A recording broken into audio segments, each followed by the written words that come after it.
Really? Oh, yeah.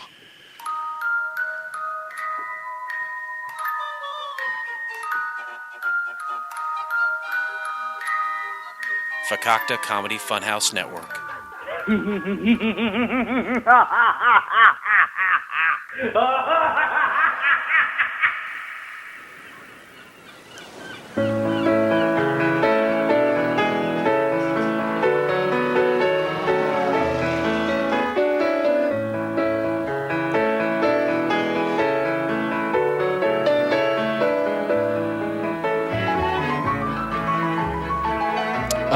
Of course. Welcome, all my friends, to Couch Pilots, the show that dares to fly into the unknown territory of awful television pilots of the past. I'll be your captain for this evening. My name is Jason, also known as the Black Magistrate. Across from me is Captain Philip Restisher. Captain, how are you? Welcome aboard, sir, for another great evening of failed pilots and camaraderie, friendship, laughs, sometimes tears. Mm-hmm. We've had emotional moments. But every time we journey out into the skies and we lift off into the horizon with DSJ by our side in our hearts, mm-hmm. It's a pleasure to have you on board. I think people come. They come for the failed pilots. No, they don't. And then you don't. I think they come for the failed pilots and they stay for the camaraderie. You don't think that? No. They come for the camaraderie, or because they know us and they feel like they have to make a reference to prove they're listening, mm-hmm. or they don't come at all. Now, is this just a bitter? Is this you being bitter about podcasting? No, right now? I'm not bitter. My wife has told me that I do get bitter about podcasting, and I shouldn't because it's fun. It's all about having fun. And right now, what I see in front of me right now, I'm tickled pink by. You see me in front of you. You're tickled pink by me? Yeah, because you're wearing a blue shirt. But that's not pink at all. But I can't. I am colorblind. Your rods and cones are misshapen? Yeah, it was because of the eye surgery I had a long time ago. Oh, sure. Oh, hey, it was funny.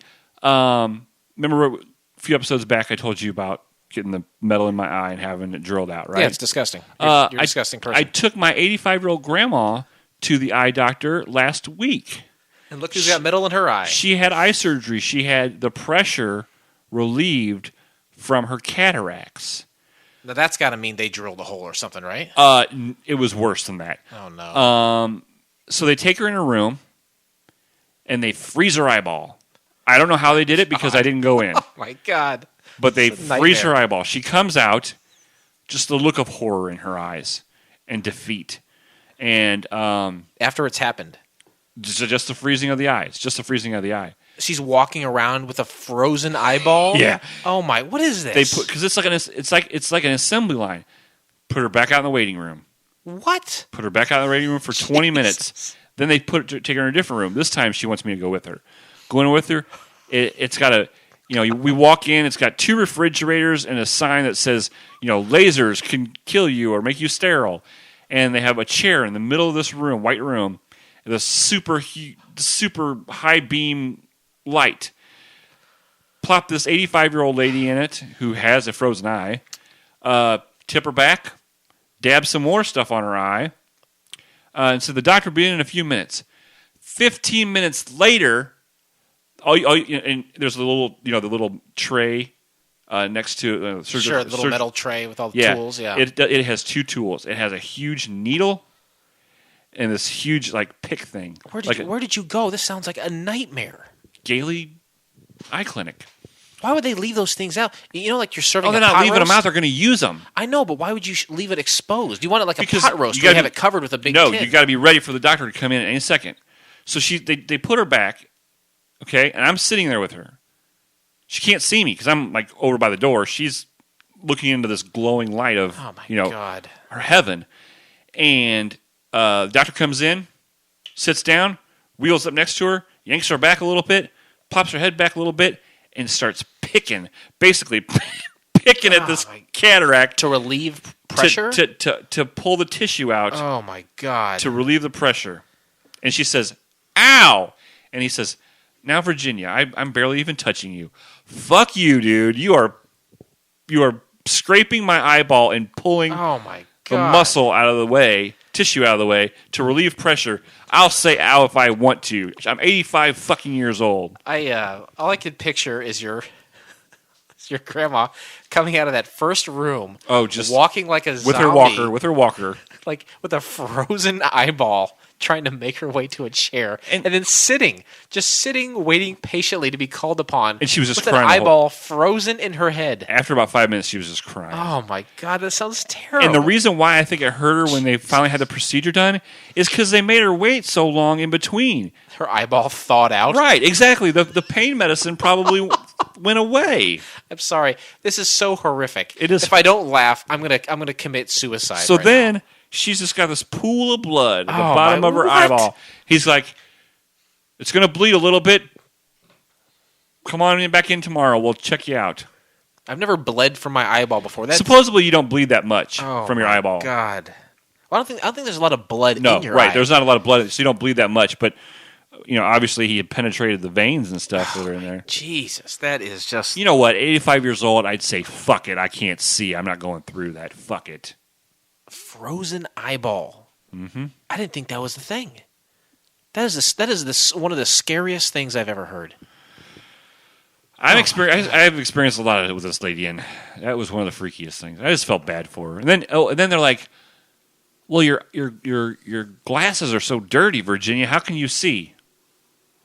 We're gonna send you over to optical so you can wait another 10 minutes just for somebody to clean your glasses." Gailey Eye Clinic. This is sponsored today by Gailey Eye Clinic. Right. And the thing is that made me mad. It's like an assembly line. It's just herding people through each stage before they chop off their head. For real, I feel like they would go frozen eyeball and then immediately on to the next thing. No, but they let you thaw out in the waiting room. It's like if you go and get a vasectomy. Freeze it, cut it. Have you had a vasectomy? No. Freeze it and cut it. What do you know about that? Because I was toying with the idea of doing that. It's non-invasive. Like they just poke a hole in you now. It used to be where they would cut like you open and then cut your sack open and then they have to. It's like a laser thing, and they like cut and cauterize the tubes. Right, so you can just shoot it wherever you want, and it don't matter no more. Oh boy, that's tempting. At least they're not freezing my nutsack. Good God. I had a friend who was having trouble conceiving, and they took some of his genetic material, as they called it, and they froze it in San Francisco. And they put me as like a contact in case the material had been compromised. What am I supposed to do in Central Illinois? Like, sir, I just want to let you know your friend's genetic material has been compromised. We had another great earthquake out here. I'd be like, yeah, great. Just throw it in a fridge. What do you want me to do? Right. What am I supposed to do in that scenario? You're like, I'll talk about it on my podcast. I'll be right over. Right. I'll be right over. I'm on a flight right now. Right over the bucket of ice. You have a bucket of ice that's handcuffed to your wrist as you're holding it. I just show up there and be like, put it in the bucket. Pour his jism right in this ice-filled bucket. Was he in San Francisco? No, we went out there for one of our man trips. Had an awesome time. And while he was out there, he actually had an appointment with this highly known doctor and who does a great job. And he met him out there, got his material. He went out a couple months later, had a procedure done, had his material taken at that time, his genetic material, and has since had a child. So congratulations to him. Now, is the child registered to vote in San Francisco? No, he's not a dual citizen. Oh, okay. He was born, conceived and born in the heart of Illinois. So, nice. Congratulations to him. Oh, conceived mean they shot it in with a needle. Well, I think that was an encase. I think they did something else. Oh, it was a backup plan. Right. Yeah. So it was like you got brothers and sisters waiting in arms. Right. They took it from him and they said, we're going to do this procedure, and if something goes awry, we have this material over here. I wonder if that happened with DSJ. What do you mean? Like he was frozen for a while? And then when he was finally put to use, God had his way? Yeah, could be. But who knows? I don't know. How old is he? DSJ? Yeah. That's funny you mention that because there are times in my life where I meet people and I'd be like, that dude, there's a guy who worked there with a Caterpillar. I was like, that guy, if someone told me that guy's 25, I'd be like, yeah, okay. And if someone said, hey, that guy will be 50 next month, I'd be like, yeah, all right. Some people you have no idea. Right. Every Down syndrome person that has ever lived, I could not tell you how old they are. Oh, no. They defy, and it's only because they don't look like the rest of us. Because you know? they're not stressed out. They're not. Well, what's there to be stressed about? I cannot tell you enough. This guy is making 6 figures. He's slinging poontang to the left and poontang to the right. He's hanging out with us on Mondays. He's whipping cones back and forth. He's got the fucking life. He could be 100 for all I know. Yeah, one of the many pluses to having Down syndrome is the lack of stress, for sure. Oh, jeez. Like, okay. If I see a squirrel running around, I can't be, and say a squirrel lives 6 years, so I can be like, hey, that squirrel's old. I have no idea. I can't tell. They're gray. Is that what happened? Yeah. It's a separate species, is it not? Oh, I thought it was like when they got older, they just turned gray. And it was a gray squirrel. Do you ever hear that song, Gray Squirrel, Swish Your Bushy Tail? No. Fuck this. A stripper could dance to that song. Wait. Ladies and gentlemen, the captains have turned on the fasten seatbelt sign. Hey, sing that again. Gray squirrel, swish your bushy tail. Gray squirrel, swish your bushy tail. That's all I know. Ladies and gentlemen, this is stage right. It's our beloved dancer of the night. Please give up your dollars for the one and only Jason. Oh, boy. Boarding. This is when we stop talking crap to each other and start to get in the show. Yeah, this is where, like, you know, once we're in front of all the gadgets and the gizmos and you know the all the buttons, all the levers, all the pullers, all the Lever 2000 parts. Blake and I, if we could come to this show, we could start recording and immediately do the boarding. We could do that if we wanted. We choose not to because we got to warm ourselves up a little bit. We got to get into the spirit of things. We have to banter for a minute. I mean, when you're making love, you don't just stick it in. I mean, you've got to, you know, caress each other. You got to warm her up. Yeah, warm each other up, touch each other. You know, rub your hands up and down their arms. Yes. You know, get in the mood. That's right. what we're trying to do to the listeners and for each other, obviously. Yeah, we need to warm each other up and our entire frequent flyer listening audience. So I hope you're thoroughly warmed up because now we're going to talk about what Couch Pilots is.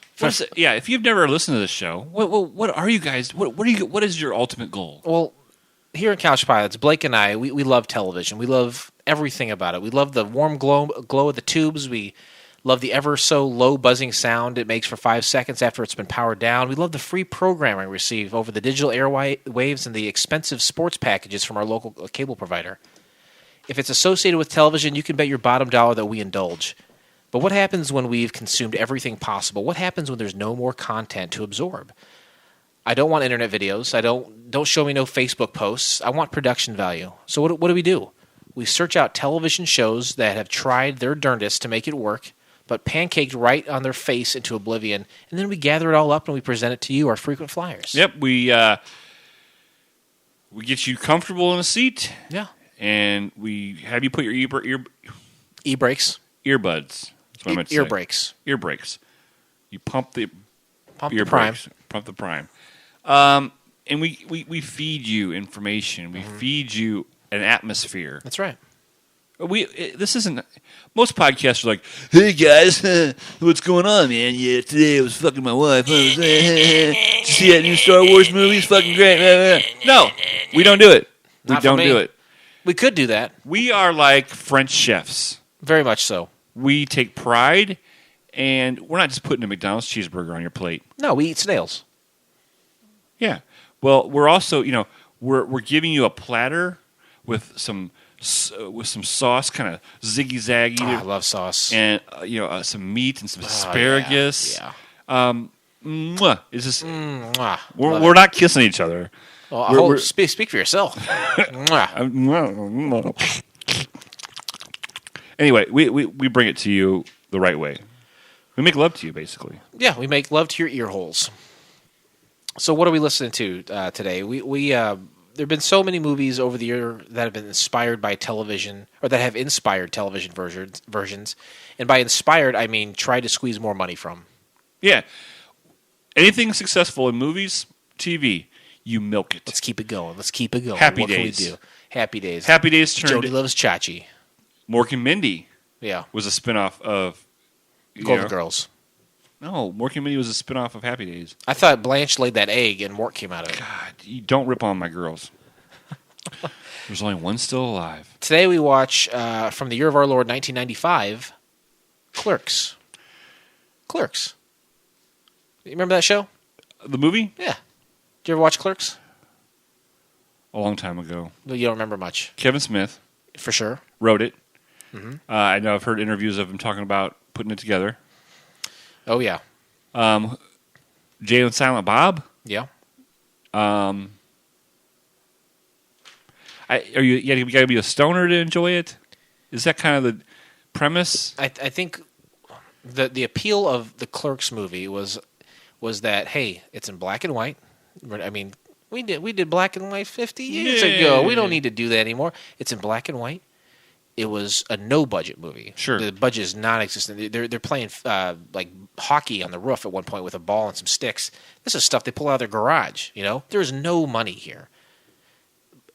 They're shooting it on location at like a video store and a real convenience store. Which he worked at, the video store he really worked at.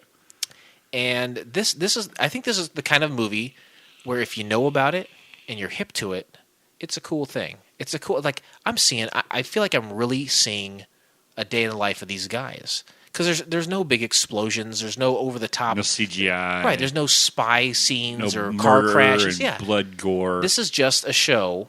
Dudes hanging out. Just dudes hanging out and talking. Just like we do. Just like right now. You and I are virtually the new wave Clerks, essentially. Potters.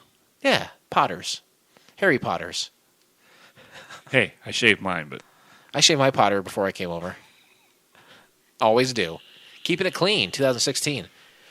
So, I remember watching it a while back, and I watched it again recently, I'd say about 6 months ago. And it's okay. I think some of the talking is a little bit pretentious. It's a little highfalutin in the talking. Like, you ever watch old noir movies like Mildred Pierce, like just old noirs from like the 40s, 50s?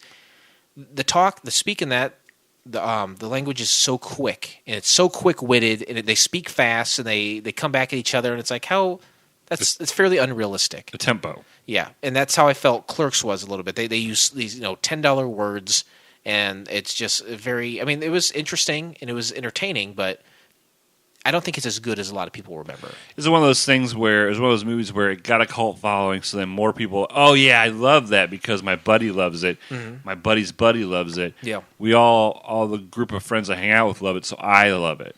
Yeah, I think so. And it's not a bad movie. I like it. No, it's not a bad movie. I like it. I like some of Kevin Smith's other stuff. Some of it's not great, but that one's not bad. But it cost no money to make, so it made a lot of money compared to which gave him money to make whatever he wanted after that. I think he made Mallrats after that. Yeah.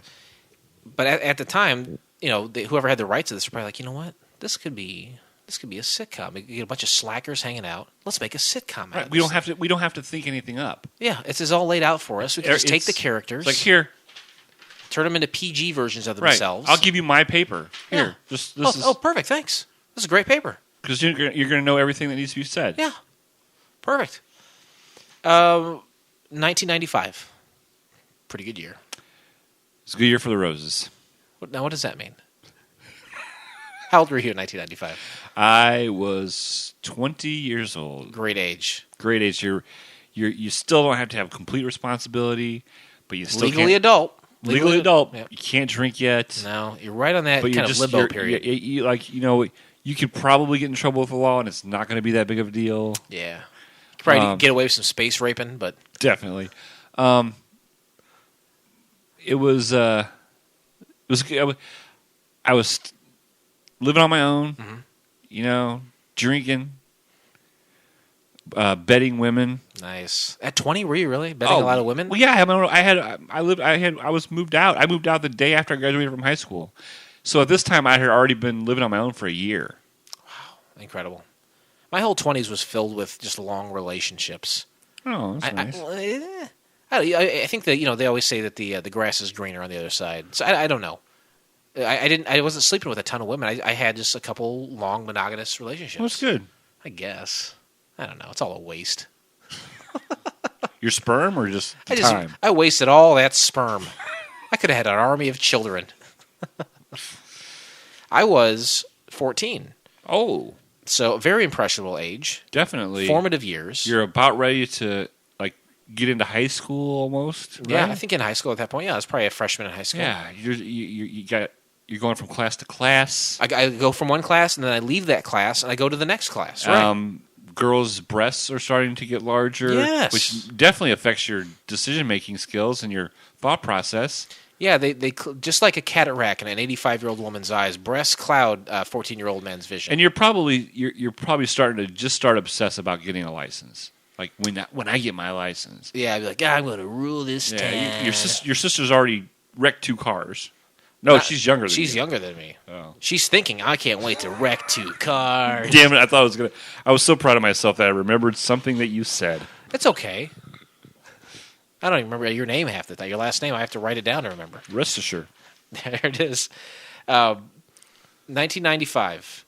eBay started the online auction and shopping website. Do you use eBay? I've used it a time or two. We've used it to raise money. We've used auctions for IBWIP. That was a pain in the ass. I bet. But I guess I have purchased a couple odd things over the years. But That's what eBay is for me, purchasing odd things. yeah, you're not. Now they have Amazon for like if you want to buy real things, regular things. Yeah. But like those offbeat stuff, like there's like Hank Williams memorabilia, or something like that you get on eBay, something you can't find. Sure. I'm still pretty poor, but I was even more poor back then. Jason, you're always going to be poor. That's just a really Thanks a lot, Obama. bitter pill to swallow. But I used to be more poor, and when I was more poor, I would spend money I didn't have on things on eBay. Like I would go on there and be like, oh, 1993's television show from Nickelodeon, Salute Your Shorts on bootleg DVD. Yeah, I'll take one of those, please. Click, click, click. 5 days later, and same. That's what I would do. I would buy just old television shows on DVD or just bizarre items on eBay. That's what I did. The Couch Pilot seed was planted. Oh, for sure.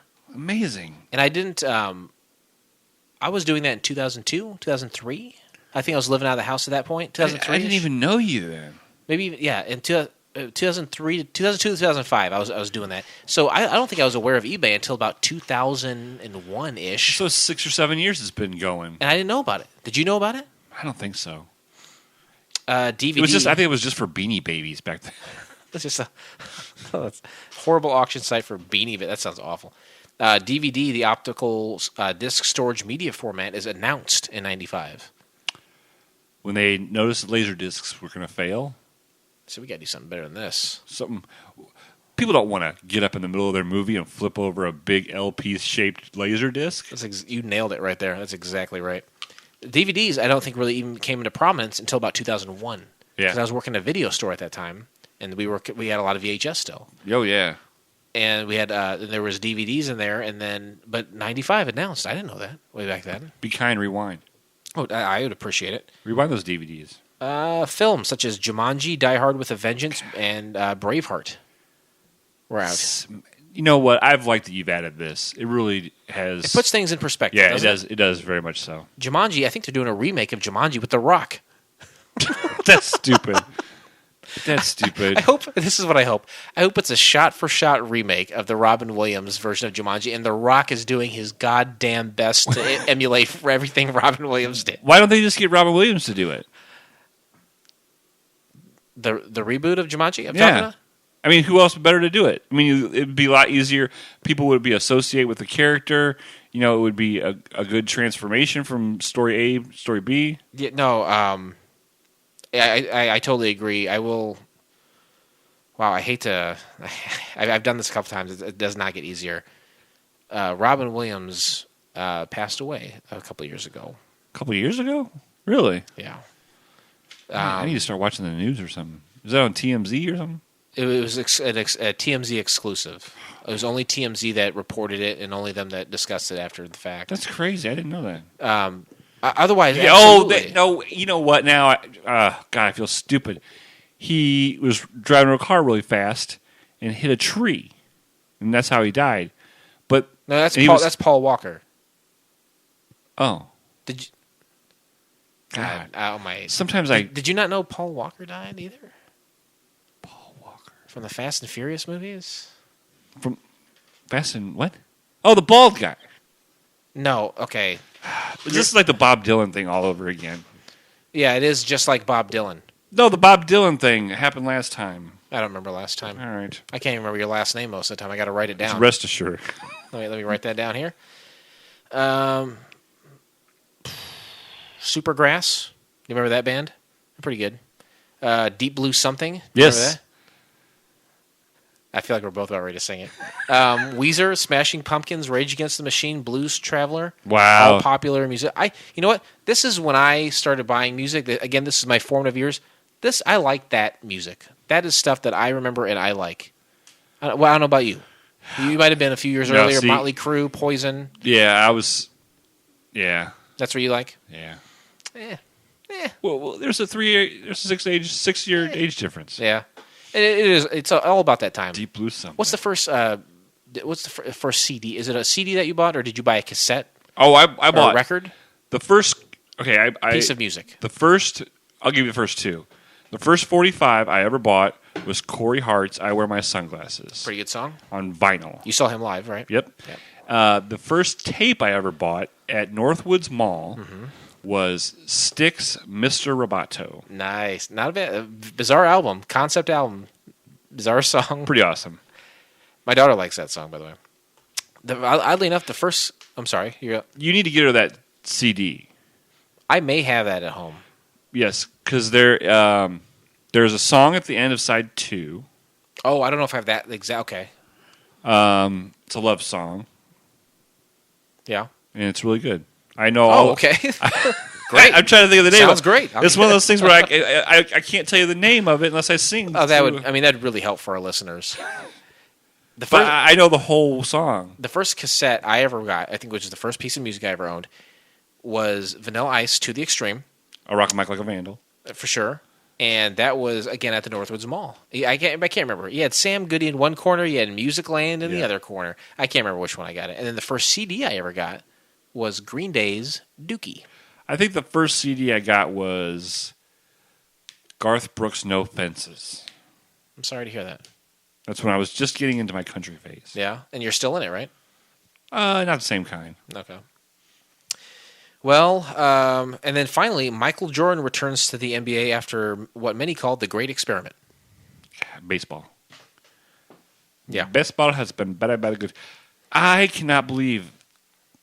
I'm so glad you add this part. I can't even express it enough. It really puts into perspective where we were in the world.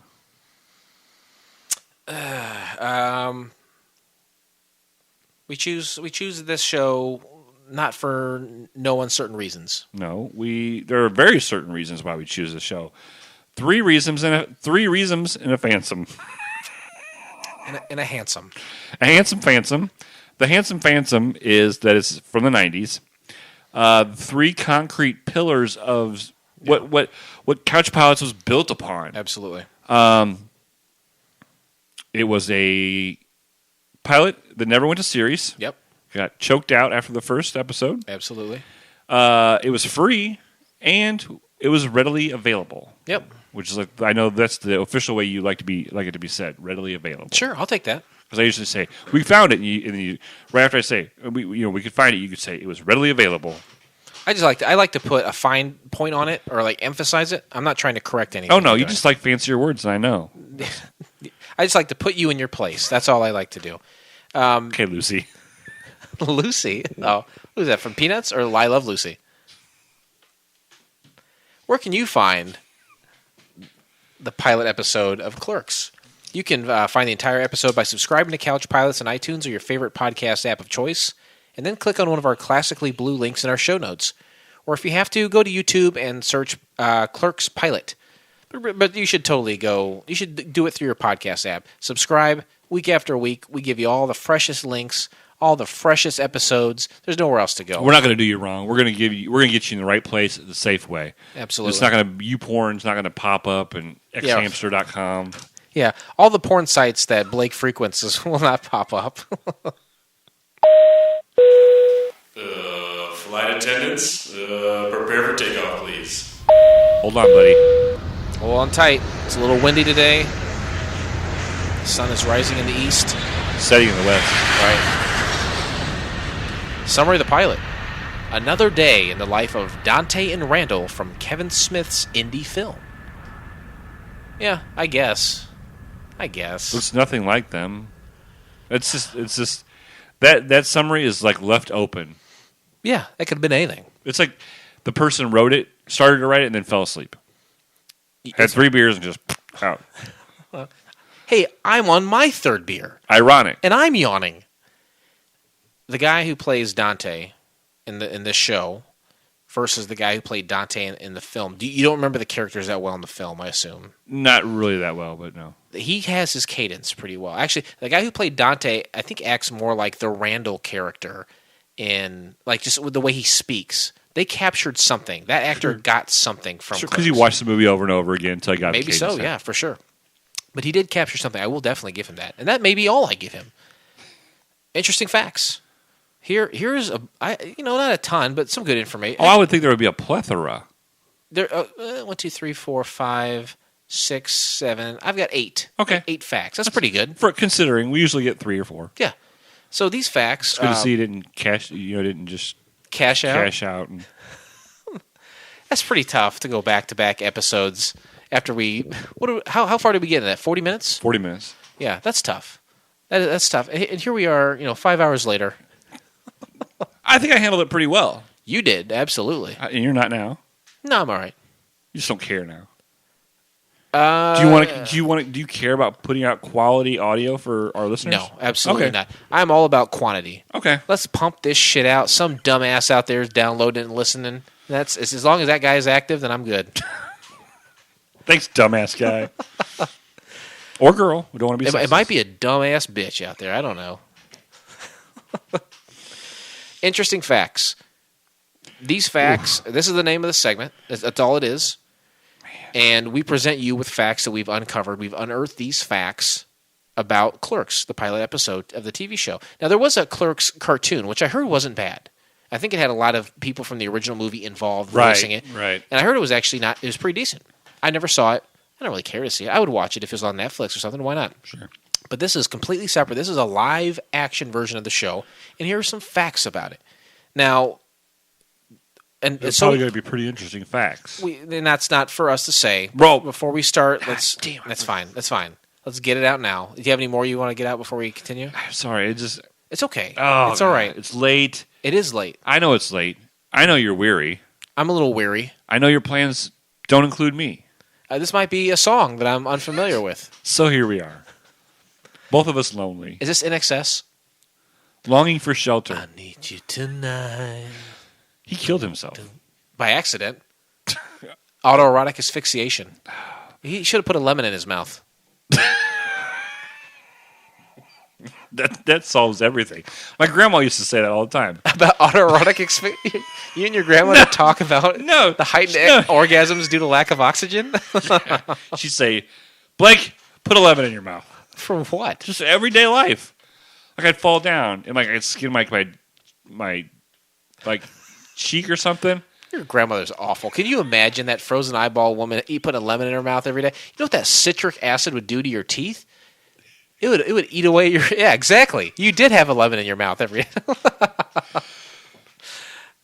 I just mean when you're autoerotic asphyxiating yourself and you pass out, you bite down, and if you have a lemon in your mouth, that usually wakes you up. Sure. That's the old trick of the trade for the people who jack off with a lack of oxygen. And by the way, my song was Bob Seger.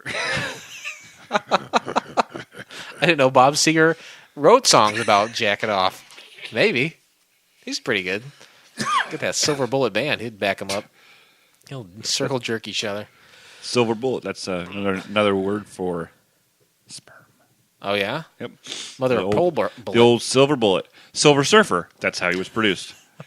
Bob Seger. The Silver Surfer band? the Bob Seger had sex with a surfer. Hence, Silver Surfer. Wow. We're learning so much today. Don't give me your opinions on the facts. I don't want them. I don't want to dilute these facts. I want to complete have their complete potency when I Sure. I mean, it's for you to judge, and you to judge only within yourself. Don't even tell the person you're sitting next to. Go, God damn, that's interesting. No, just nod along. So, yep, I agree with that. Yep, that's it. If some of our listeners, Big E, if you're listening to this right now, don't look over your coworker and say, you know what? Here's an interesting fact. Don't do it, Big E. Don't do it. Don't do it, Big E. Don't do it. It was produced by Touchstone Television. Subsidiary of Touchstone's Pictures. Right. Thank you. Wow. Good on you. Released May 1st, 1995. Now, that's not the summer, but all the series are winding down at this point. Why would it be released at the beginning of May, you know? Everything's winding down. Television series are about over for the season come May. Man, we just got done with May. Excuse me. Actually, truth be told, today is what, May 2nd? No. Well, hold it's on, like I'm just saying. It's like the second week of June. This show was 21 years old as of yesterday. That's crazy. The anniversary. Do you think Jim Breuer is out there celebrating the 21-year anniversary of the release of the show? Obviously not, because we reached out to him twice. And said nothing, huh? No response whatsoever. I'm thinking, you're Jim Breuer. You know what? It's funny, too, because I live in East Peoria, and I drive by an Avanti's. It's a local Italian place.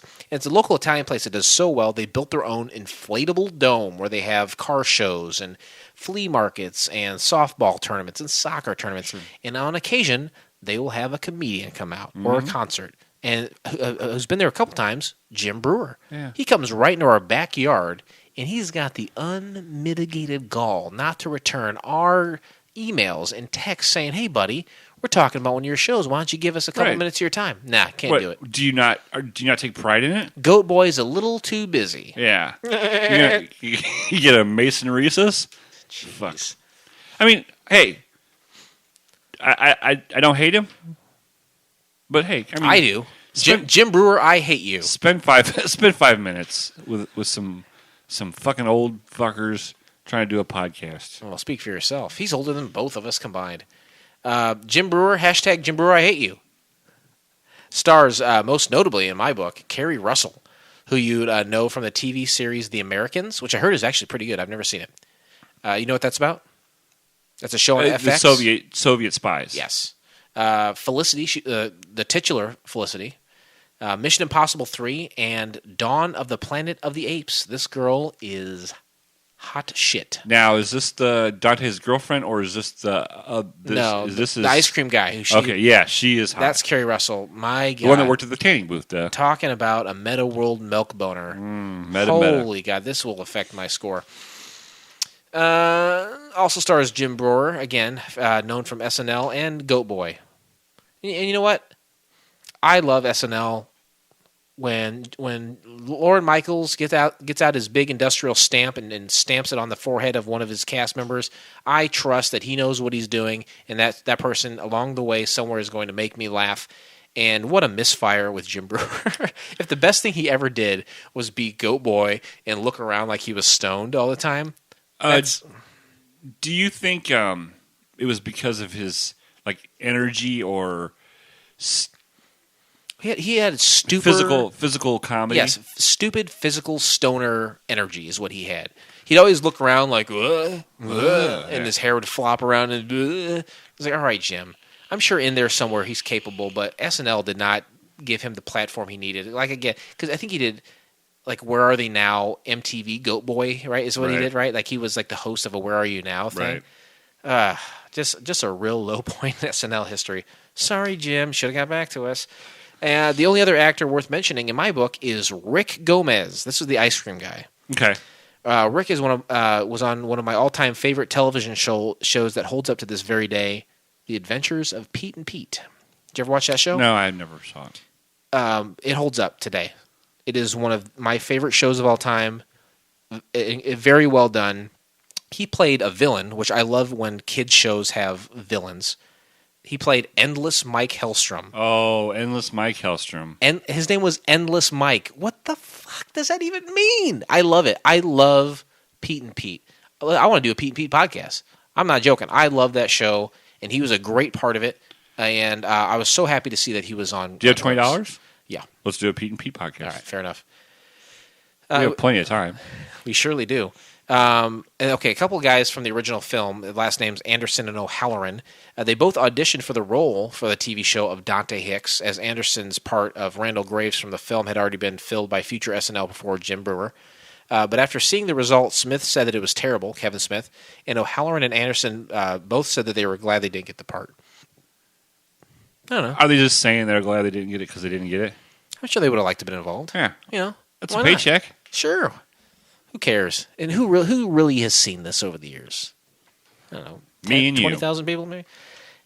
Anyway, the pilot only referenced the character names and starred none of the original cast from the film, contained no foul language, and did not feature Silent Bob. The character of Jay was featured, prompting Smith to point out that he owned the character rights to both Jay and Silent Bob for the purposes of featuring them in separate films, and the producer's solution was to change the character's name to Ray.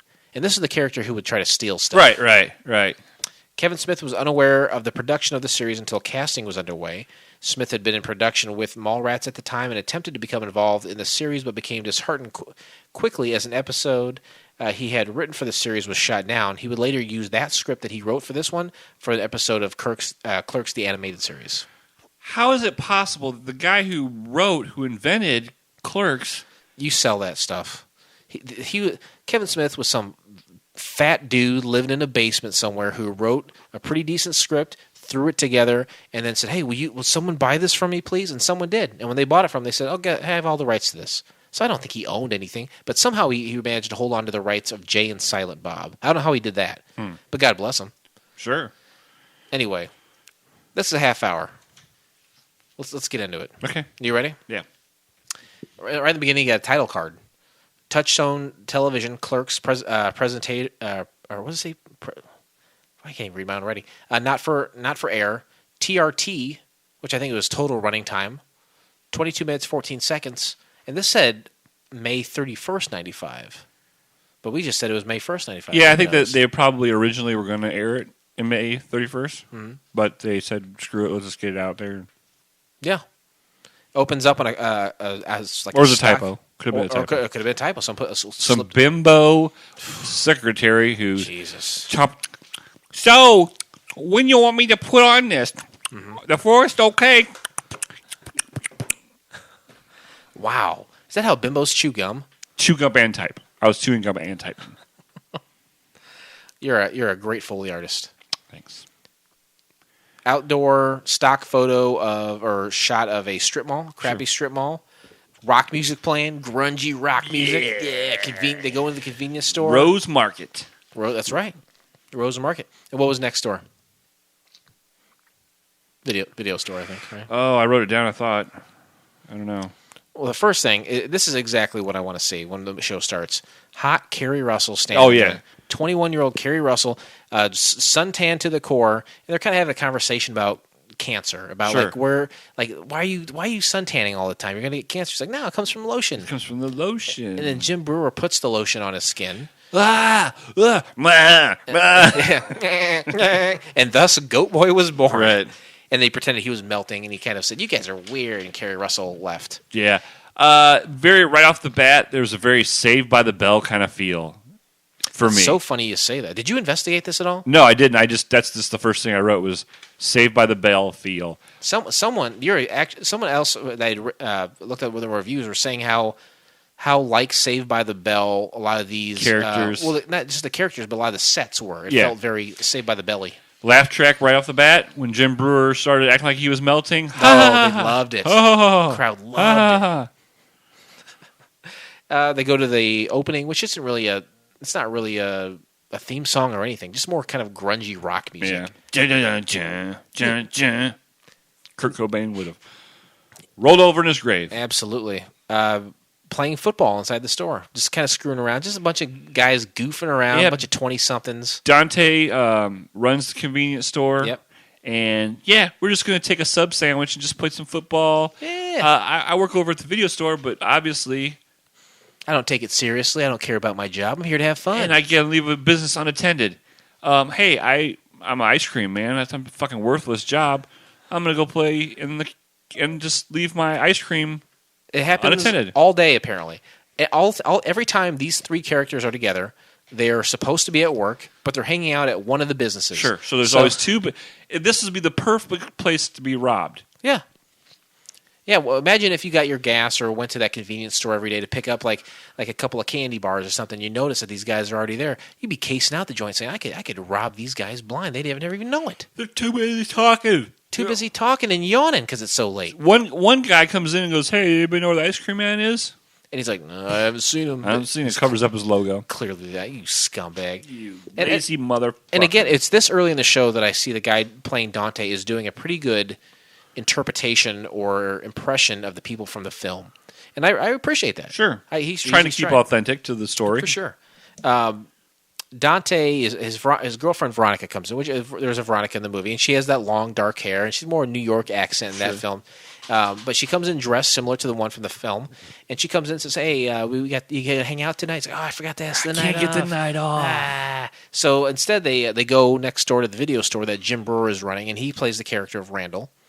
And they go in there, and they're watching movies in the store. They got a couple of chairs set up in the store, and they're just hanging out watching movies while customers are trying to shop. You can't get the night off of work, but you can go next door, and leave a convenience store unattended. Doesn't make sense to me. I don't appreciate that at all. No, it bothers me all the way through. Are the you show. okay? No, during the show. You're good now. Yeah, I'm fine now. But you thought about that moment the rest of the show. No, I just thought about that throughout the show. Okay. How they just leave. Constantly leaving stores unattended. Doesn't make any sense. Dante's dad knocks on the door of the video store. He comes and says, "Hey, let me talk to you for a minute." So he goes, and they go over to the convenience store, which is thankfully no one's in there. Right, yeah. This is a very vacant convenience store. And his dad starts talking about it. It's like, "Hey, I got you this job interview. I want you to get out of this convenience store. I want you to do something. Yeah, with yourself." make something of your life. But the great thing about it is the dad's not like an asshole. He's a decent guy. Yeah. He wants what's right for his best for his kid, and he's not being a total prick about it. Exactly. He says, "Here's a phone number. Please call him. I'd love for you to do something different." And he's like, "Hey, why don't you suck on a chili dog?" I'm sucking on chili dog outside the Rose Market. Dante and Randall playing some grunge music. Bow. Veronica says, "Hey, take the night off, Dante. Let's go to my dad's work function." Didn't Dante say, "No way, I can't get off work"? Randall says,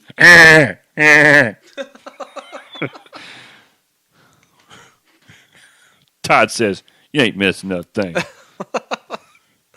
You're going the distance on that one. So, Reluctantly crouched at the starting line. no, jeez. Okay, so and like we determined before, guy comes in. He looks like he's kind of long hair, shaggy, thin guy, wearing like military fatigues, Like a almost military jacket. like a homeless guy almost. And his name is Ray. And again, this is the Jay character from the Clerks movies.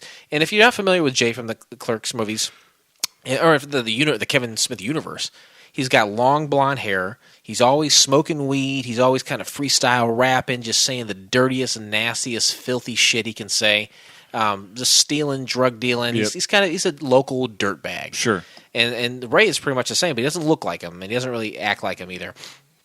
He comes in, he tries to steal. What is he trying to steal? Booze. Like a 12-pack of beer. But he's only 20, right? Right.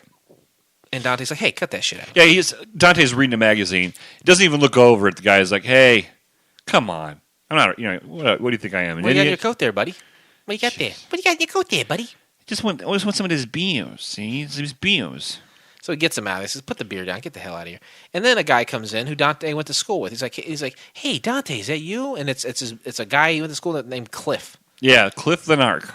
Yeah, and Cliff's like, he's kind of making fun of Dante for working at the Yeah, he's like, convenience "Hey, I'm leaving for New York next week, and I'm gonna be working at a law office while you're sitting here, Dante, working at a convenience store, and not even working technically." Yeah, he's right. And then so he's in there, and then Veronica comes in, and she recognizes him from like a local college class. Or Yeah, something. he's like, "Cliff, how's it going?" He's like, "Hey, baby, how you doing? I want to fuck you in the butthole." Well, It was implied. it was okay. This is a CBS comedy, so it's like a deep PG. But I absolutely will succeed that was heavily implied.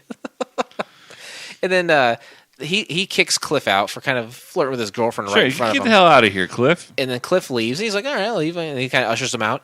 And then he says, I don't like Cliff because we went up to this tower one time to paint it. He invited me up there. It's kind of The senior prank. It's a rite of passage at our high school. And we'd paint it.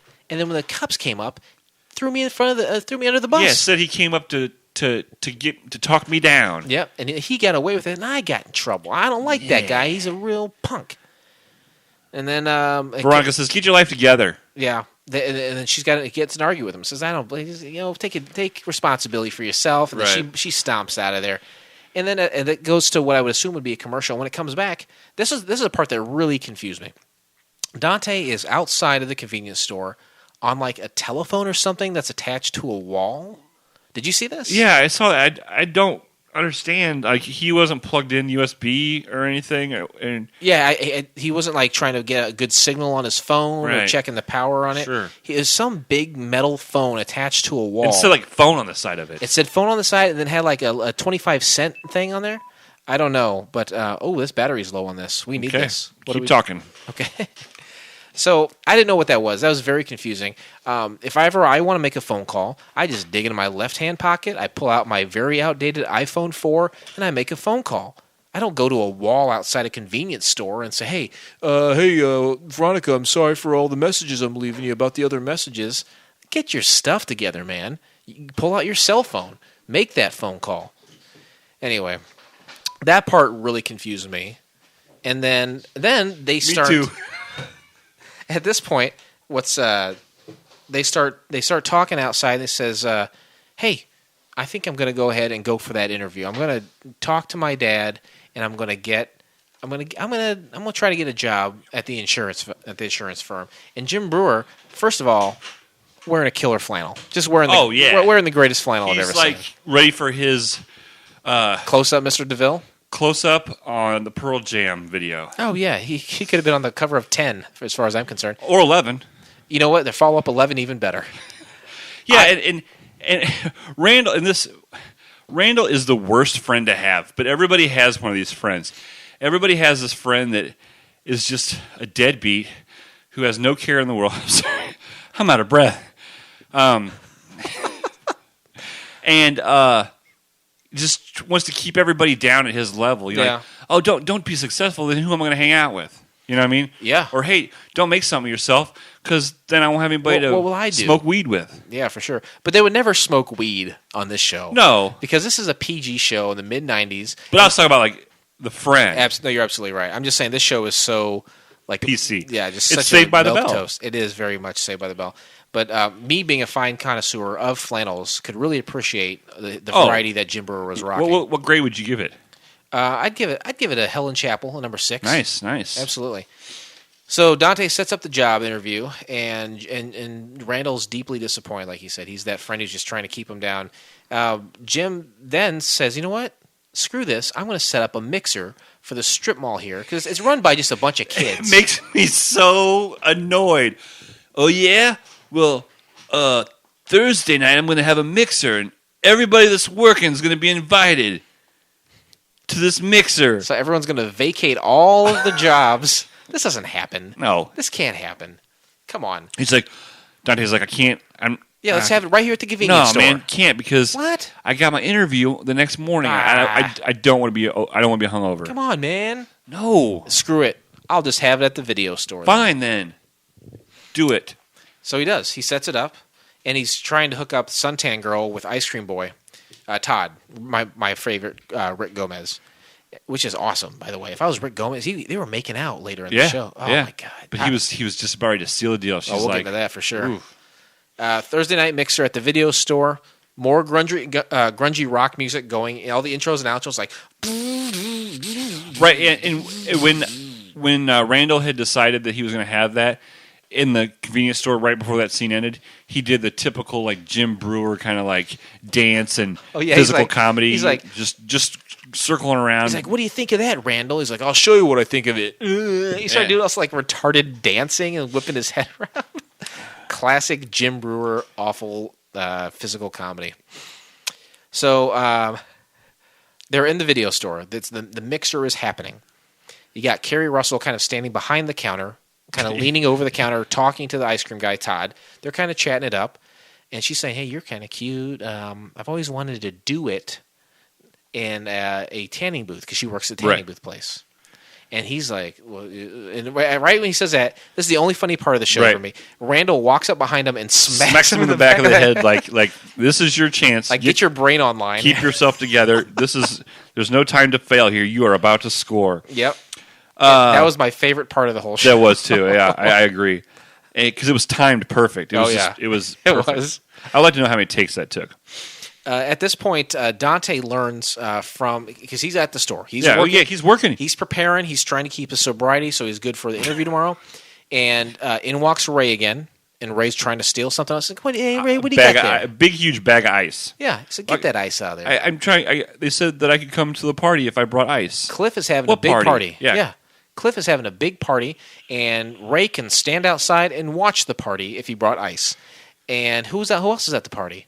Dante's girlfriend, Veronica. Uh-oh. What do you mean Veronica's there? They're getting pretty chummy over there, Dante. I'm going to leave my position at a convenience store and go across town to Cliff's house. I'm going to commit one of many fireable offenses right now. That's all this show is. This show should be called Vacating Duties. Right. It bugs me. It's something like that in a storyline that, like, okay, well, this could never happen. Never. It's every one of these people. They're all employed in the strip mall. They're all about 20 years old, and all of them are leaving their jobs all the time, all shift. No adult supervision. There's no supervisor. There's no cash register possible being thieved. No. If I was the manager, as soon as one of those kids came in, I would put a leash around their neck and give them like a length of rope, and then otherwise they're going to wander right out of that store, and who knows where they're going next. But they'll be clocked in, making that sweet, sweet money. Anyway, Dante learns about the Cliff's party and says, "You know what? I got to do something." So he goes over. Whoa! He goes over and says, "Randall, you got to go with." That's right. He goes to Randall for help at the video store party, and they which Randall then leaves a party in his video store to go with Dante to across town. So there's two stores that are completely left without any supervision. I love how frustrated you are by these stores. God. Is that an OCD thing? No, it's just a storyline thing. Like you can't have me submerge myself into this story when it's impossible. Say it's like those Mission Impossible movies, like the Born Inferno, Born Supremacy, whatever. Supreme Pizza. Yeah, Supreme Pizza. I can't get into those. That's not going to happen. A guy's not going to run away from a blowing up tank. It's stupid. Just dumb. And if the show would have been... I just waited for Mr. Belding to come through and go, you guys are all in detention. Hey, what is going on here? Did you see when they all got together for Fallon? He is huge. The principal? Yeah, he's a huge fat guy. He's a huge fat guy. Everyone else looks great. Lark Voorhees, I think she looked like she was dipping her face in and out of bleach. And Dustin Diamond's a huge scumbag. But the other four were there, and they look great. They look great. Especially Tiffany Amber Thiessen. Good God. Good God. Have mercy. Mercy. Oh, mama. Anyway. It's 40:49 after Elvis. Call back. Or call future. Oh, wow. The very first call future. People will be doing callbacks to the call future in the future. If this show would have been picked up, they wouldn't have torn down those sets and built new sets somewhere else. They would have used those same sets. Those kids would have had those same jobs year after year until that series was canceled. And how many times would they have vacated those jobs? It would just take one time for Randall to leave and say, you know what? And if you watch the full season, Randall and Dante would each probably have like 4 shirts that they just rotated. Yeah. Yeah, because Todd's wearing the same thing every time. Yeah, he's got that. He's got a uniform for sure. Yeah, but he still leaves his fucking post. He still does. So, and really, the biggest tragedy of the entire episode is he goes and gets Randall and says, "All right, man, let's go to Cliff's party and check this out." They go get Todd. They grab Todd, and he's making out with super mega hot Carrie Russell. They're making out, and he's going to go finger blast that broad in the tanning bed, and they grab him and take him with them. And you know what? Spoiler alert, Todd does nothing the rest of the episode. No. There's no reason for him to be dragged away from that. Right. He should have stayed and been able. At least one of them needed to make something of themselves. Happy ending for one person. Todd could have gotten laid because he did nothing to contribute the rest of the episode. Barely Jim Breuer did. That was to me just heartbreaking. She was smoking hot, even in those dated clothes. Sure. My God. That was a tight perm. I was digging it. They go to the party. They go to Cliff's party. Rocking Vanilla Ice. Rocking it. Ding, ding, ding, ding, ding, ding, ding, ding, ding, ding, ding, ding, ding, ding. Do you think they paid for that? I mean, they had to pay money for that. They had to have. It was more than 17 seconds. Well, I think that was a good time to pay for that, too, because Vanilla Ice was popular. He hadn't blown 89 and to 91, right in that area, and like 95 was like the bottom had dropped out. And he was selling everything he could to stay relevant. It was a good time. He was like, go Ninja. Yeah. It was high times for buying songs by Vanilla Ice. So Todd Van Poppel, is that what his name was? His name is Rob Van Winkle. Did you say Todd Van Poppel? Yeah, he's a baseball player. He was a pitcher. High times for Todd Van Poppel. Being mentioned on a podcast. So they go to this party, and they say, you know what, Cliff? We used to do a lot of crazy stuff. Yeah. Let's go do some crazy stuff. What do you want to do? Let's go paint the tower. Let's deface Buckley's Tower. Buckley's Tower. And he's like, I don't really want to. Come on, man. I got all these people at my house. I don't want to leave my house. I don't want to vacate my premises with all these people that are drinking. Cliff is the only responsible person in this entire pilot, and he's the villain. This pilot got it wrong. It's because of his hair. It was, and his button-up shirt that was buttoned all the way to the top. Because it was that collar, like it was just a circle collar. Yeah. This pilot got it wrong. They're up there painting Buckley Tower. He didn't want to go, but then he works the whole crowd at the party into a frenzy. Buckley's Tower. Paint Buckley's Tower. Paint. And then they all go. Yep. Peer pressure. That's what that's called. That's why I drink this beer. Peer pressure.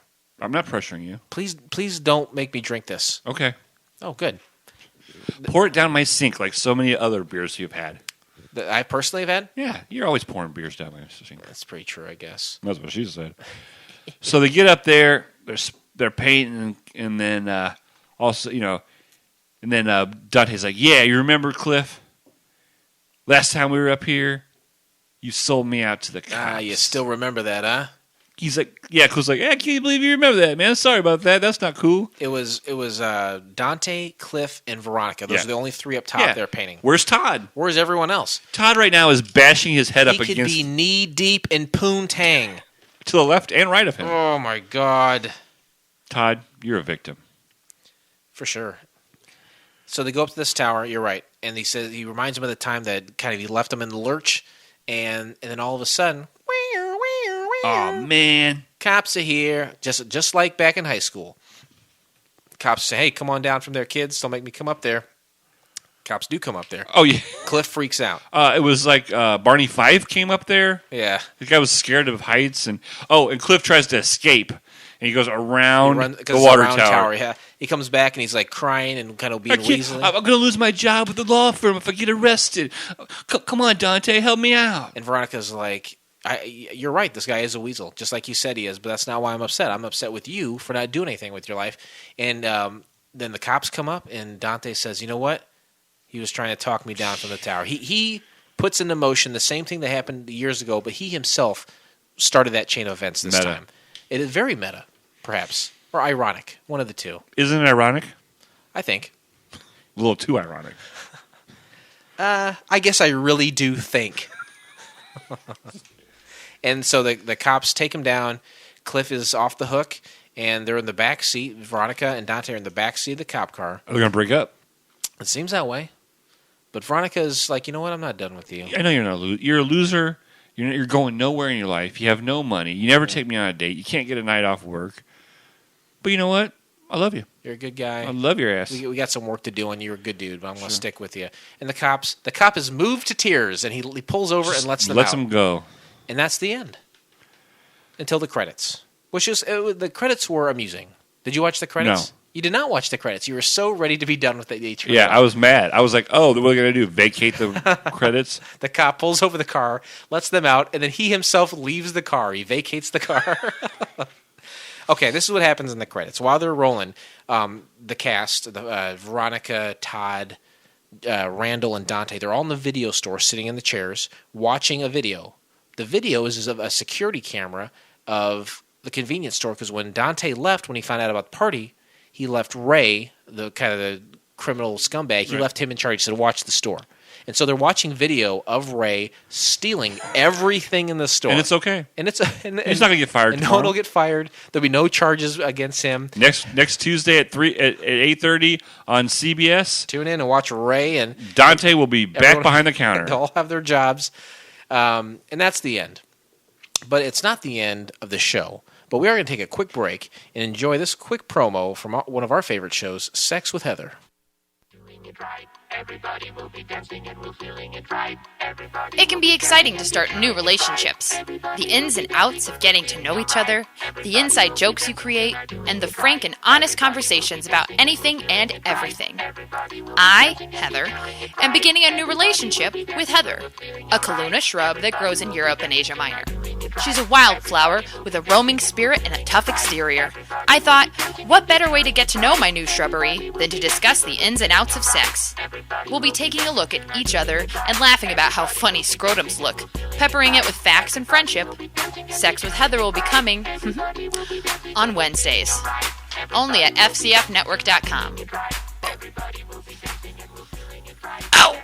I bet Heather would have loved your rendition. I was You know what? She'll never listen to this. No, yeah. So Heather has no idea that there's any other podcast besides the IBWIPs that she's on and Sex with Heather. I know there's a network. She doesn't even listen. She's like, you know what? I do a podcast. It's really good. I'm just going to put it out there. She doesn't even listen to her own show. She doesn't even promote her own show. She's like, it's so good. I'll just let people come to us. She should promote it. I think it's doing all right, and it would do way better if she promoted it. But I mean, it's a fun show. It's something not anybody's doing. No one's doing a show about sex where they're talking to a plant. I defy you to find one show like that. You can't. I've looked on iTunes. FCF Network doing things other people won't. Maybe for a reason. I don't know. Maybe we'll find out the hard way someday. Right. I think this show is about to have a whole load of finding out the hard way dropped on it right now. Please remain seated as we are now crossing a zone of turbulence. Did you know this is Season 3, Episode 6, comes out on June 6th, 666. 6/6/16, though, right? Did you ever see the remake of The Omen? Came out on 6/6/6. Really? June 6, 2006. Wow, they can only do that one time. That's right. And they blew it because that movie sucked. All right, let's get some turbulence here. What to you? What made this not work? This is a show where I don't know if it was owned by people involved at a major network or something, but surely they could have farmed it out to a Showtime or an HBO. The show, because they were just in the mid '90s, they were starting to create their own, like Arliss and Dream On, these shows that were a little bit more risque and on these pay cable channels. They could have farmed out, if they wanted to, Clerks to one of these channels and kept it more in the real spirit of Clerks. It didn't have to be black and white necessarily, but it could have been real, frank conversations and real offensive language about real topics. And you can't get away with that on broadcast television. Right. This was like Orange and the New Black turns into Grease. Yeah, that's pretty. I would say that's pretty accurate. Very. How did you? Sometimes I amaze you. Where did you? Sometimes I amaze you. I can't. I don't even. That's pretty good. Yeah, because I'm just trying to draw parallels to the show now, which I'm trying to get harder and harder to do. Anyway, this you're right. This is like a Saved by the Bell. What I'm saying is, Orange and the New Black is gritty. It's real. Absolutely, it's real conversations. Grease is lollipops, right? Goody two shoes. Okay, that's what I'm going with. I believe it, and you're right. I was just they both happen in a prison. That's what I was trying to do. High school is a prison. High school is a prison for kids. Metaphor. This is all just a metaphor. That's some Stanley Kubrick shit right there. It makes me happy when you chuckle when I say something. I was just trying to draw a parallel, like with it being in a prison or something. Oh boy, I would love to see a remake of Grease in a prison. Let's do it. Oh, prison lightning! Oh, my butthole. The girls are cream for prison lightning. License plate maker drop out. Go back to washing dishes. Go back to space rape. So yeah, the show was it was not in the spirit of the original one at all. They they just stuck a name on a name of something. You know, they took a turd and just milk this thing. Yep. It's just wring it out, wring that sponge out until you get every last drop of water out of it. Put it on Showtime, put it on HBO, Cinemax, whatever the pay channels were at the time. Make it more in the vein of what it was. Sure. Make it black and white if you want. I don't give a shit. It's going to save you money on color. Absolutely. All that color costs money. Color correction? Yeah. No thanks. Hello, Wizard of Oz. Hello. If it had survived, this is just a coming of age kind of. We're just a bunch of young 20-somethings, kind of aimless. Of course, drop the laugh track for me. Always drop the laugh track. Make it a single camera show, and maybe some elements of drama. Maybe a little more elements of drama. Veronica has to, decide whether or not to have an abortion. Sure, she gets pregnant. What am I going to do now? Right. Yeah. Or Todd, comes down with a crippling disease. Yeah, someone gets robbed. Yeah. The story. Yeah. Like a serious Believe robbery. me, that's going to be the most believable storyline for me, is that one of those places got robbed because there's nobody watching it. And maybe no one gets hurt, but someone has to deal with the real Nobody life. move. Yeah. The only way no one gets hurt is by nobody move. But just, like them having to deal with the aftermath of how they handle the situation. Like, it could be funny, but there could be some dramatic elements to it. Let's say Randall's grandma passes away. Oh. Hey, you know what? Frozen eyeball disease. Listen, the funeral is at 11. Bring the roses. It's a good day for the roses. Let's all just leave and go to it. Let's all leave and go to my grandma's funeral. You know what? That's even better. Let's just do a series, leave everything the way it is. But just them, all the show is just reasons for them to leave their job. That's all it is. Right. I'll watch it then. That's what I want to see. That's what I want to watch. Ladies and gentlemen, as we start our descent, please make sure your seat backs and tray tables are in their full upright position. People know about this. People are rabid Kevin Smith fans. I think it definitely started with his shows, his movies. Clerks, Mallrats, Chasing Amy, Dogma, Jay and Silent Bob Strike Back. There's a universe that he has created for himself and his characters, and people are rabid about that. Sure. It also helps that he is the founder, maybe he runs the Smodcast or Smodcastle. Yeah. He's got a little bit, and I don't know too much about his empire, but he's got a kingdom of podcastery, doesn't he? Sure. I mean, it kind of fails in comparison to FCF Network. Oh, absolutely. But, he's doing good for himself. For sure. And all he does is just sit around, smoke weed, eat food, and wear hockey jerseys. That's all he does. That's all he has. And get kicked off airplanes for being too fat. Actually, there's a couple guys locally that do a podcast for a network called the Benview Network. And that was started by a couple of guys who left Kevin Smith's Smodcastle Network. So 6 Degrees of Kevin Smith. Right. It takes more than 6 to get around him. Oh, my God. But people know about this. And the reason I say that is because most of the pilot episodes that we watch are not on Rotten Tomatoes. This one was. This was acknowledged by Rotten Tomatoes because it's got enough eyeballs on it. Right. And it doesn't have a critic score, but it does have an audience score. And the stupid audience members gave it a 79%. Yeah, I was about to say an 8, which would be pretty close to that. You're damn right. It does not deserve that. No, it's Clerks, Kevin Smith. Oh. Boop, click, high points. And if they read this and said, he wasn't even part of it, they wouldn't even... Right. Kevin Smith doesn't want to be associated with this. Right. He doesn't approve of it. He didn't do anything to it. He wrote a script that they denied. They even went so far as said no to him, the creator. Right. This world that you created, all these characters you created, this story that you're writing for it, no. The movie did so well that we're trying to squeeze more money out of. You want some input on? No, thanks. Why do you have all the characters staying at their positions, at their jobs? Stupid. Shouldn't all of them be leaving their jobs all the time? Yeah. IMDb score. It's kind of like Saved by the Bell. They never went to a class. They were never in a class. You never watched that show very often, did you? I love that. I used to watch it every morning while getting ready. Sorry. I love that. That's cool. I'm letting you have it. Thank you. Just like I let you sing all that John Cougar Mellencamp song. Viewer reviews. Never aired. Author Everlast88 from America. God bless America. That's what I always said. The land that I love. According to the View Askew message boards, which a View Askew is Kevin Smith's development company, this show never aired. The only people who have seen this is the ABC executives, Kevin Smith, Scott Mosier, and Vincent Prada. It had no cursing and no Jay and Silent Bob, so they decided not to air it. Whoever it was that said he bought the DVD, that's a different show. That's the animated TV show. So he's talking about. I don't know what he's talking about. This guy doesn't know what he's talking about. No, because Jay was in it as Ray, as we discussed. But Everlast88, whatever. The pilot episode, 5 out of 10 scars. Author Champ 2000 from the United States. Here we go. It was very cheap set, Saved by the Bell type sets. That was Brian O'Halloran's quote, and it was horrible. They ditched Jay and Bob, added other reoccurring Clerks like the Ice Cream Man, and took everything good out of Clerks that added in plots that involved people in the store talking about their lives and horrible lines like that.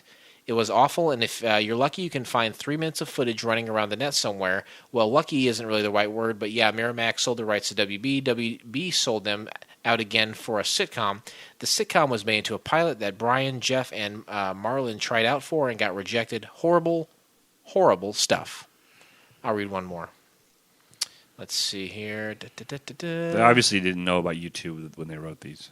Or wasn't that? I don't have dates on this. Let's see. Seen by few for a good reason. One out of 10 scars. Ooh. Author Annoying Customer 37. Let me start by saying I've seen about 10 seconds of the show, and that was enough for me. The pilot never made it to the television. Kevin Smith said he had nothing to do with it. Blah, blah, blah. All right, I'm not going to read the rest of this blah, shit. blah, blah, yakety schmackety. They're just all saying the same stuff we've said. So it's funny because all the reviews are bad. But the score is good. But the audience score on Rotten Tomatoes is pretty decent. Because you see the word Clerks. It really is. That really carries this show the distance. We'll see how far it gets us.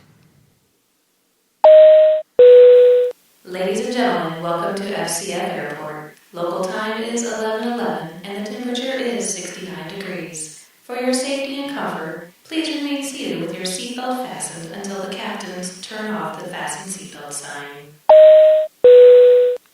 We bantered. We pumped the prime. We gave you the facts. We gave you the summary. We told you everything you need to know about the year, the context, how old we were. Most importantly, how old we were when this came out. We didn't leave the microphones when we were talking about this? Yeah. No one got up to plug in other appliances and let someone else talk for a 30 seconds. Isn't that ironic that I did what drove me crazy on this pilot episode? You always do. Oh, you vacated your job? I vacated my job. Or did I? I was doing my job as executive producer. I was plugging in a tablet. Oh, boy, that is funny. Good on you. This is where we rate the show. It's on a scale from 1 to 7 based on characters from the television show Wings from the mid-'90s.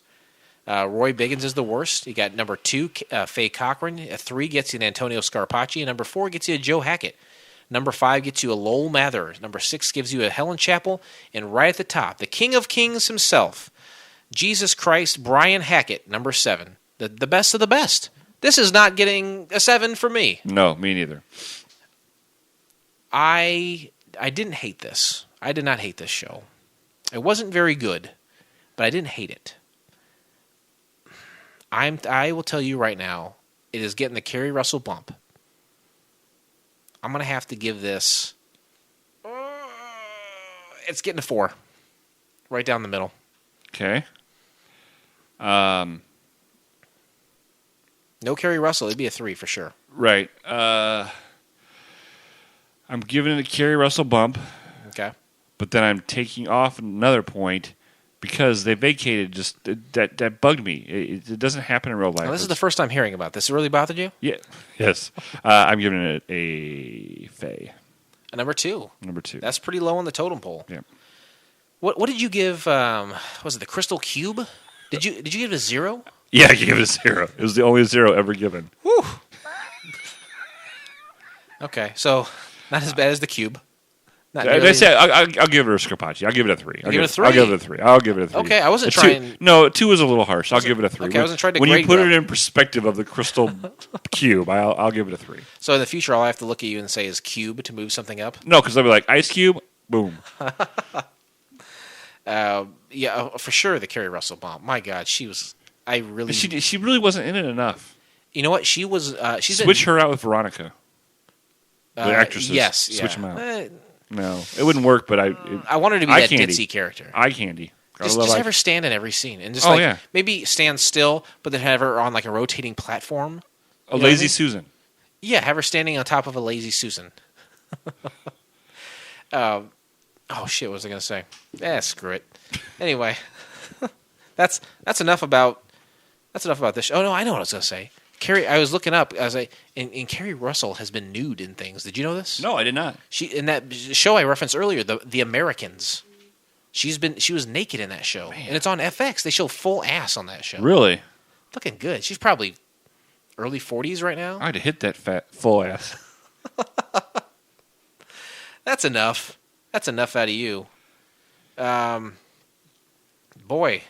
oh boy. Are you looking it up real quick? No, we're getting some, I believe, some fan feedback. I'm trying to get. Oh, well, why don't you talk about it for a second while I pull up what we're watching next? For some reason, nothing is working on here. What? My phone is just freezing up. What a bummer. I'll restart it, but while you go ahead and talk about. No, you're gonna talk a little bit. I'm going to talk a little bit about how to contact us. That's a good place to start. Ways to get a hold of us. Did you enjoy yourself? Did you hate this? Do you hate us? Do you love us? Many, many platforms. We have a Facebook page, Couch Pilots, Twitter page. If you're a tweeter of twits and you are on the Twitter, it's Couch Pilots Pod, and email address, couchpilotspodcast@gmail.com. We would love to get some information from you. We'd love to hear from you. If you want to check your balance, a lot of people are being lazy. They're texting us or calling us or posting on Facebook about their balance. How could they find their balance out without bothering us? Well, no, bother us the correct way. There's proper procedure. Go through the right channels, people. Right through the right channels, email us, and we will let you know how many points you have. You can get surprise prizes. Mm-hmm. We have a more. I just got another box of aviator glasses. We've got to get signed. They're going like hotcakes. I've already spent like $75 in postage. Wow. To get them out, all these people. But you know what? It's what we do. It's what we do for our fans. Well, I hope that you guys join us next time, and when we watch the pilot episode of Grill Me. Here's a little something to wet your whistle.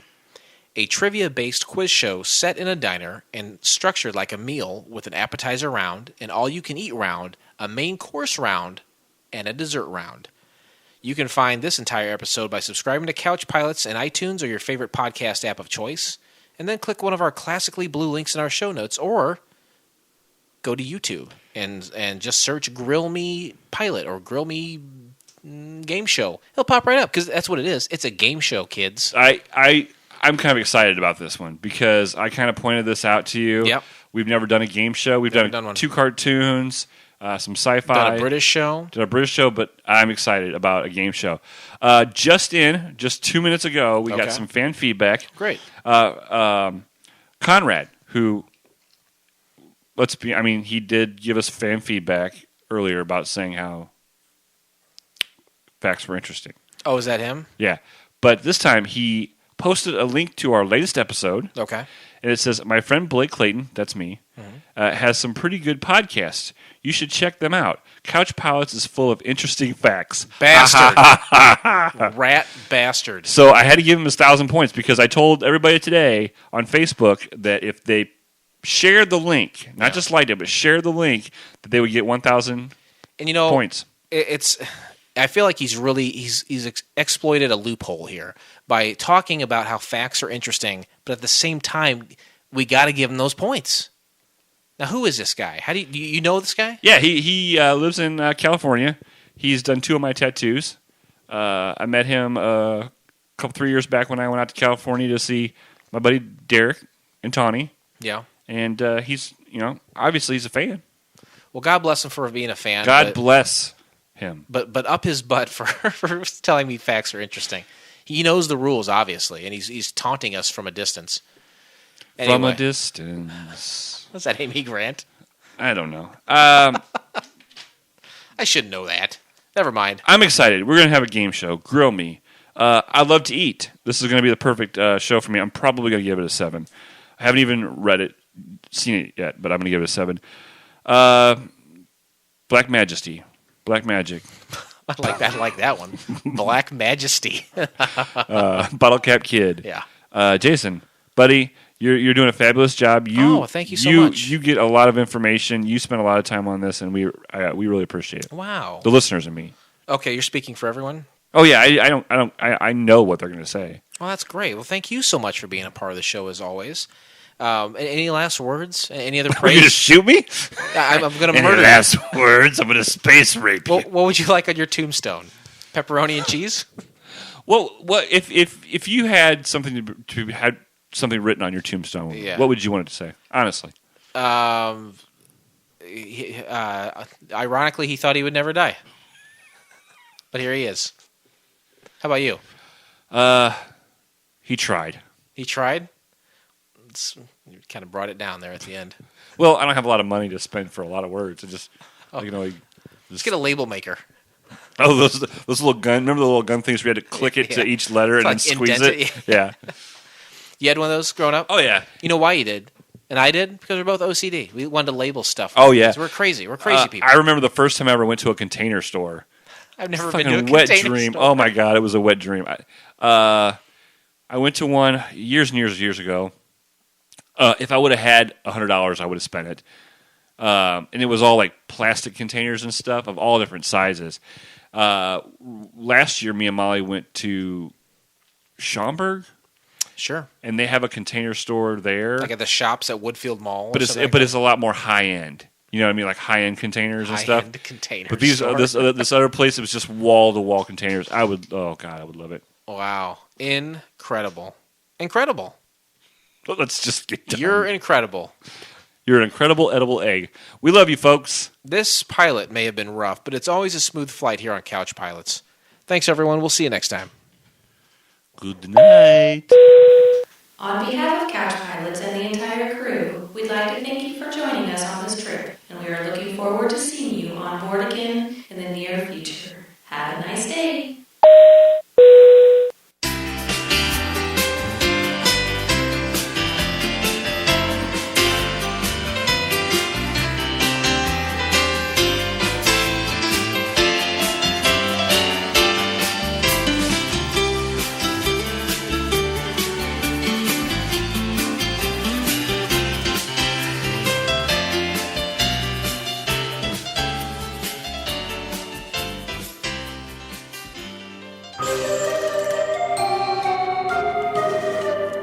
This has been a Fakakta Comedy Funhouse production, produced by Jason Tosher, executive produced by Blake Clayton. For more information and content, go to fcfnetwork.com.